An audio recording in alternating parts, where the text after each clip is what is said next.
Morning students, welcome back to online classes. This video is for class 3rd and subject is English reader. बेटे, in our previous video we have completed book reading of chapter 9. Chapter 9 की reading हम लोग previous video में complete कर चुके थे. Today in this video we will translate chapter 9. So get ready quick and open your books. Chapter 9. See, it is on page number 63, chapter 9. The four princesses. Four princesses. See, this is the picture given in the book. We will translate this chapter today. Okay. Four princesses lived in a green tower. Four princesses यानी चार राजकुमारी lived यानी रहती थी इन अ green tower, एक green tower में. Okay बेटे, कहाँ रहती थी राजकुमारियाँ? तो चार राजकुमारियाँ कहाँ रहती थी? ग्रीन टावर में रहती थी. Okay. A bright green tower in the middle of the sea. समुद्र के बीच में. वो टावर कहाँ था? समुद्र के बीच में. अ ब्राइट ग्रीन टावर, एक बहुत चमकीला ग्रीन टावर, हरा टावर कहाँ था? मिडिल ऑफ द सी, समुद्र के बीच में. ओके. चार राजकुमारियाँ ग्रीन टावर में रहती थी और वह ग्रीन टावर कहाँ था? समुद्र के बीच में. Okay. And no one could think. And और नो वन मीन्स कोई भी, कुड थिंक मीन्स सोच सकता था. Oh no one could think, ओ कोई भी नहीं सोच सकता. Who the four princesses could be. Who means कौन. द फोर प्रिंसेसेज यानी जो चार राजकुमारियाँ थी वो कौन हो सकती हैं, यह कोई भी नहीं सोच सकता था. समझ आया बेटा पहला पैराग्राफ? फर्स्ट पैराग्राफ आपको समझ आया? फोर प्रिंसेसेस यानी चार राजकुमारियाँ ग्रीन टावर में रहती थी और वह ग्रीन टावर समुद्र के बीचों बीच यानी मिडिल में था. ओके. और कोई भी नहीं सोच सकता था कि वो चार राजकुमारियाँ कौन थीं. One look to the north, one to the south. एक नॉर्थ की तरफ देखती थी और दूसरी साउथ की तरफ. वन टू द ईस्ट, एक ईस्ट की तरफ देखती थी. And one to the west, और एक वेस्ट की तरफ देखती थी. फोर्थ डायरेक्शन होती है ना, फोर डायरेक्शन में वो एक नॉर्थ में, एक साउथ में, एक ईस्ट में और एक वेस्ट में, चारों डायरेक्शंस में देखती थी. ओके बेटा. They were all so pretty. वो सारी ही बहुत सुंदर थी. So pretty, beautiful, so very pretty, बहुत ही सुंदर. You could not tell which was the prettiest. तुम नहीं बता सकते कि कौन सी सबसे सुंदर है. यानी चारों ही इतनी प्रेटी थी कि आप बता नहीं सकते सबसे प्रेटियस्ट कौन सी है, यानी सबसे सुंदर कौन सी है. दियर कर्ल्स वर गोल्डन. उनके जो बाल थे, कर्ल्स मीन्स बाल जो थे, हेयर जो थे, वो कैसे थे? Golden. Their eyes were blue. और उनकी आंखें कैसी थी? Blue. And their voices were sweet as a silvery bell.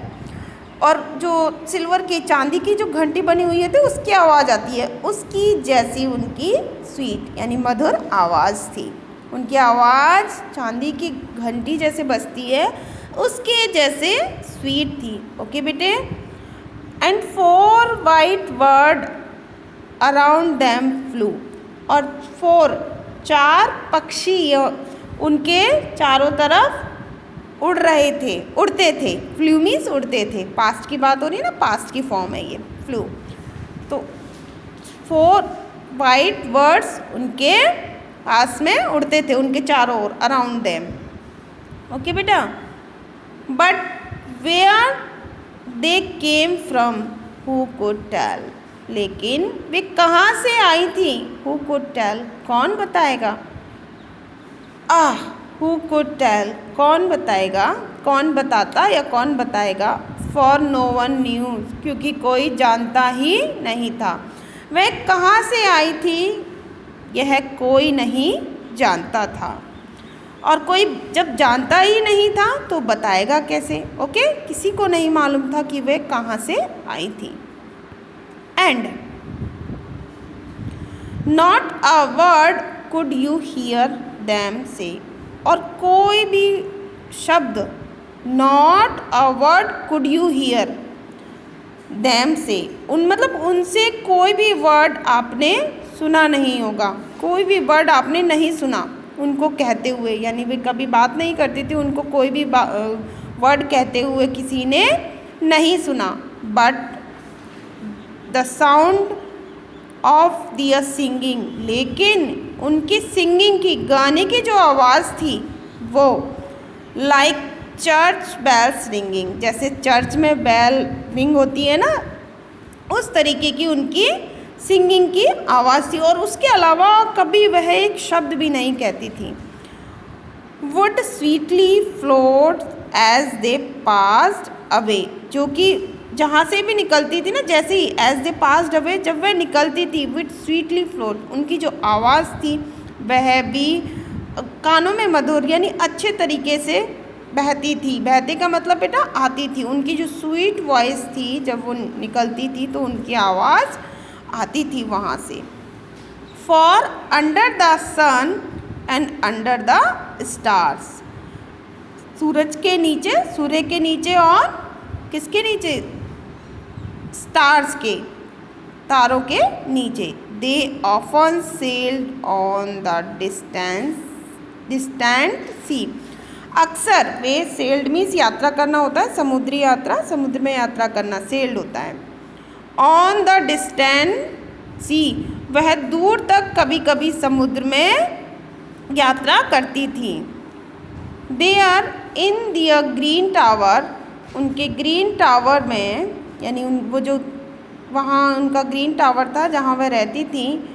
And roses बावर, और रोजेस बावर होते हैं बेटा, जैसे बहुत सारे फूल होते हैं ना, फूल बुशेज होती हैं, उनसे एक अच्छी मतलब जगह बन जाती है, जिसे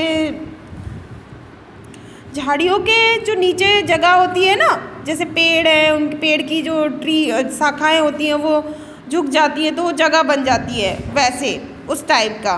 तो उन रोजेस बावर, वहाँ पर बहुत सारे गुलाब जो है वो झुके हुए हैं, खिले हुए कह सकते हैं। दे लिव्ड अगेन, और फिर वे वापस रहने लगती हैं। अ मिस्ट्री, वो जो रहती हैं ना, उनका जो रहना है वो क्या है बेटा?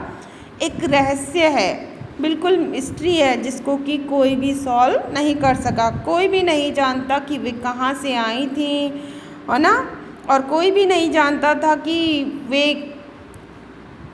कौन थी, ये किसी को भी नहीं मालूम था। Okay, now this chapter translation is complete. In our next video we will do exercise of this chapter. Till then, stay safe, stay home.